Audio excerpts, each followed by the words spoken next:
আলহামদুলিল্লাহ, আলহামদুলিল্লাহ গাইস, জীবনে আর বেশি কিছু চাওয়ার নাই ভাই। আল্লাহর ঘরে আসতে পারছি, কাবা ঘরটা ছুঁইতে পারছি, চুমা দিতে পারছি, আলহামদুলিল্লাহ। আমার জীবন সার্থক, আমার জীবন সার্থক। আমি দোয়া করি আমার মুসলমান ভাই ব্রাদাররা পৃথিবীর যেই প্রান্তে আছে, শুধু মুসলমান না, যাদের অন্তরের ভিতরে আল্লাহর উপর, আল্লাহর জন্য বিশ্বাস আছে, আল্লাহর জন্য ভয় আছে, সবাইকে আল্লাহ তাআলা তৌফিক দান করুক।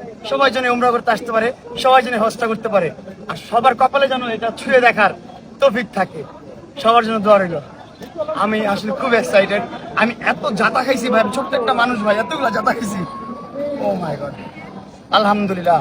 সবশেষে আমি কাবা ঘর ছুঁইতে পারছি, আল্লাহর কাছে মাফ চাইতে পারছি, এটাই অনেক কিছু। কারো প্রতি কোনো ক্ষোভ নেই আমার। আল্লাহ তাআলা আমাকে যারা ভালোবাসে মানুষ, আল্লাহ তাআলা সবাইকে তৌফিক দান করুক, সবাই যেন আসতে পারে। আর যারা আমাকে হেট করে, যারা আমাকে ঘৃণা করে, আল্লাহ তাআলা তাদেরকে হেদায়েত দান করুক, তারা যেন বুঝতে পারে সবকিছু, এবং তাদেরকেও আল্লাহ তাআলা তৌফিক দান করুক, তারাও যেন হজ করতে পারে, উমরা করতে পারে। আমার শত্রুদের জন্য ভালোবাসা, ভালোবাসার মানুষের জন্য ভালোবাসা। Love you everyone.